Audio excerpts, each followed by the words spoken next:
हाँ, हरियाणा कांग्रेस प्रभारी दीपक बावरिया का जिक्र हो रहा है, जो एक्शन मोड में नजर आ रहे हैं। दीपक बावरिया ने जिला प्रभारी की लिस्ट पर रोक लगा दी है।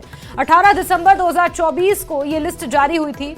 अगले आदेश तक इस लिस्ट पर रोक लगाई गई है। दरअसल 18 दिसंबर को उदय भान ने एक सूची जारी की थी, जो कांग्रेस के प्रदेश अध्यक्ष हैं। हरियाणा कांग्रेस अध्यक्ष ने फेरबदल किया। कांग्रेस ने 22 जिलों में इंचार्ज नियुक्त किए और इस लिस्ट में विधायकों के साथ साथ हारे हुए नेताओं के नाम भी हैं। लेकिन अब खबर ये निकल कर आ रही है कि हरियाणा कांग्रेस प्रभारी दीपक बावरिया ने ये जो लिस्ट जारी की थी, इस पर रोक लगा दी है। अगले आदेश तक इस लिस्ट पर रोक लगाई गई है, जो 18 दिसंबर को हरियाणा प्रदेश अध्यक्ष उदय भान ने जारी की थी। इस लिस्ट में कांग्रेस ने 22 जिलों के इंचार्ज नियुक्त किए थे और इस लिस्ट में विधायकों के साथ साथ हारे हुए नेताओं के नाम भी शामिल थे। लेकिन अब इस लिस्ट पर रोक लगा दी है। दीपक बावरिया ने इस लिस्ट पर रोक लगाई है। अगले आदेश तक इस लिस्ट को अमल में नहीं लाया जाएगा, यानी कि इस लिस्ट के अनुसार जो नियुक्तियां की गई थी उन्हें कुछ समय के लिए रोक दिया है। ये आदेश हरियाणा प्रभारी दीपक बावरिया की तरफ से जारी किए गए हैं। तो वही दूसरी तस्वीर जो आप देख रहे हैं वो उस लिस्ट की है जो प्रदेश अध्यक्ष उदय भान ने जारी की थी, जिसमें 22 जिलों के इंचार्ज नियुक्त किए गए थे। 18 दिसंबर 2024 को ये लिस्ट जारी की गई थी उदय भान द्वारा, जिसमें 22 जिलों के इंचार्ज नियुक्त किए गए थे और अब इस लिस्ट पर दीपक बावरिया ने रोक लगा दी है। 18 दिसंबर 2024 को जो लिस्ट जारी हुई थी उस पर फिलहाल के लिए रोक लगा दी, यानी कि जो ये इंचार्ज बनाए गए थे, जो ये नियुक्तियां की गई थी, इन्हें अभी अमल में नहीं लाया जाएगा। ये जो लिस्ट जारी हुई थी इसमें हो सकता है कुछ फेरबदल हो सकता है कुछ नए नाम जोड़े जाएं, कुछ नाम बदले जाएं, और क्या कारण है कि आदेश अभी अमल में नहीं लाया जाएगा, इसको लेकर हरियाणा प्रभारी दीपक बावरिया ने ये आदेश जारी किए हैं।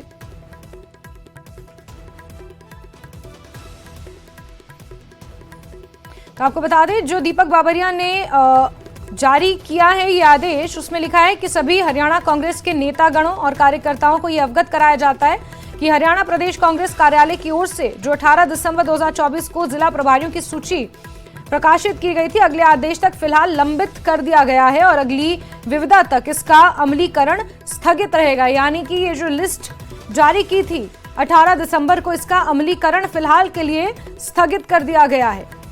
ये दीपक बावरिया ने आदेश जारी किए हैं, जो हरियाणा कांग्रेस के प्रभारी हैं। इसको लेकर एक बार फिर से कांग्रेस की एकजुटता पर सवाल खड़े हो रहे हैं कि अगर प्रदेश अध्यक्ष ने ये सूची जारी कर दी तो क्या प्रदेश प्रभारी से इसकी चर्चा नहीं की, और अगर दीपक बावरिया क्योंकि हरियाणा प्रभारी हैं उनसे चर्चा किए बिना उदय भान ने ये सूची जारी कर दी, तो क्या कांग्रेस में एक बार फिर से सब कुछ ठीक है या एक बार फिर गुटबाजी हावी होती हुई नजर आ रही है। रवि मिश्रा हमारे से ज्यादा जानकारियों के साथ फोनलाइन पर जुड़ चुके हैं। जी रवि, एक बार फिर से कहीं ना कहीं सब कुछ ठीक नहीं होने का अंदेशा नजर आ रहा है, जिस तरह से 18 तारीख को सूची जारी की गई थी और फिर अब दीपक बावरिया ने उसे फिलहाल के लिए लंबित कर दिया है और स्थगित कर दिया है। बिल्कुल, देखिए साफ तौर पे जिस तरीके से हमने देखा कि चुनाव के समय में कांग्रेस के अंदर जो मतभेद मनमुटाव की खबरें निकलकर सामने आ रही थी, चुनाव के बाद भी कुछ ऐसा ही बदस्तूर हमें नजर आ रहा है, जो कि जिस तरीके से हाल में ही प्रदेश अध्यक्ष उदय भान ने जो डिस्ट्रिक्ट प्रभारियों की नियुक्ति की थी उस पर दीपक बावरिया ने रोक लगा दी है। ये चंडीगढ़ से साफ तौर पर हरियाणा कांग्रेस की टीम ने इसको कल लेटर को जारी किया और तमाम प्रभारियों की नियुक्ति पर फिलहाल रोक लगा दी गई है।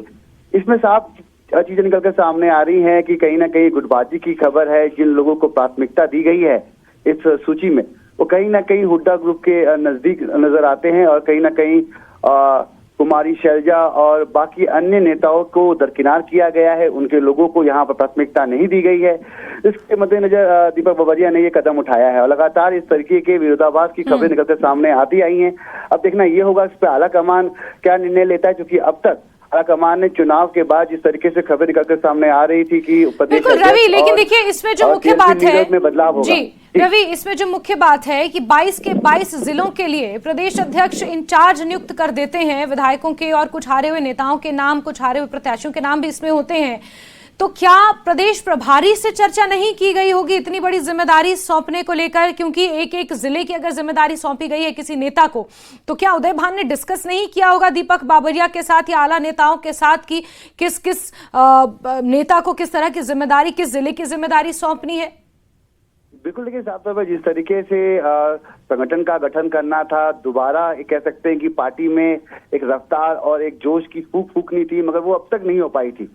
उसको लेकर संगठन में बदलाव होना था। प्रदेश अध्यक्ष के पास पूरा प्रोटोकॉल होता है और वो इस तरीके के बड़े निर्णय ले सकते हैं, मगर प्रभारी को इसमें इन्वॉल्व करना और उनसे परामर्श लेना, ये एक सीनियर लीडर और जूनियर लीडर की बात हो सकती है, मगर एक प्रदेश अध्यक्ष का एक पूरा प्रोटोकॉल होता है कि वो इस तरीके से निर्णय ले सकता है। और लेकिन रवि, ये सब ऐसे समय में हुआ रवि, ये सब ऐसे समय में हुआ जब विधानसभा में करारी हार मिलने के बाद कांग्रेस लगातार मंथन कर रही थी, चिंतनों का दौर जारी था, बैठकें दिल्ली में हो रही थी। इस बीच ये सूची जारी की गई थी उदय भान द्वारा।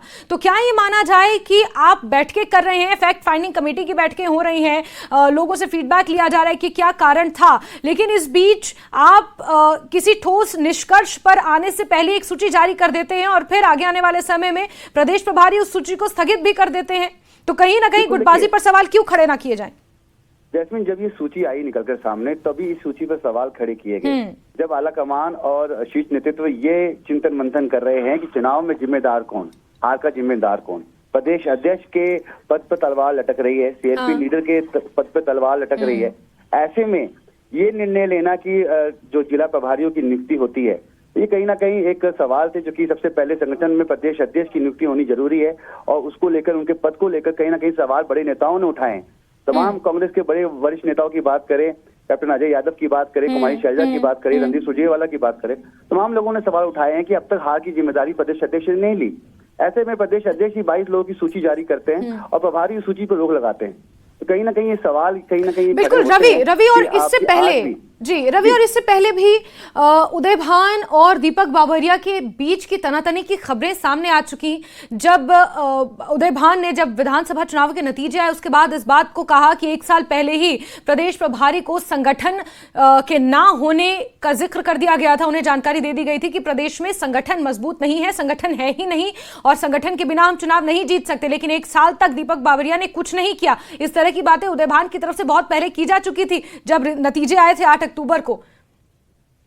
देखिए साहब, तो अगर हम बात करें दीपक बाबरिया की और बात करें दीपक बाबरिया से पहले विवेक बंसल की, जो कि खुद इस पद पर रह चुके हैं और प्रभारी की जिम्मेदारी संभाल चुके हैं, मगर उनके साथ भी वही हुआ, कहीं ना कहीं उनको दरकिनार किया गया, जिसके बाद विवेक बंसल को भी पद छोड़ना पड़ा। दीपक बाबरिया जब आए तब भी संगठन का निर्माण नहीं हो पाया था। विवेक बंसल भी यही आवाज उठाते आए थे कि संगठन का निर्माण नहीं है, हम चुनाव में उतर रहे हैं, कैसे पार्टी काम करेगी, ब्लॉक लेवल, बूथ लेवल पे कैसे काम करेगी। तो आज भी सवाल वही का वही बना हुआ है, संगठन नहीं है। और जब संगठन का निर्माण हुआ और कुछ लोगों की नियुक्ति की गई, उसमें उसकी नियुक्ति पर रोक भी लगा दी गई। ऐसे में अब किस तरीके से संगठन का विस्तार होगा और बड़े नेताओं का चुनाव चयन कैसे होगा, किन पदों का बदलाव होगा, देखने वाली बात जी। बिल्कुल रवि, प्रतिक्रियाओं का सिलसिला इस पर जारी रहेगा। आप नजर बना के रखें। बहुत शुक्रिया जुड़ने के लिए हमारे साथ।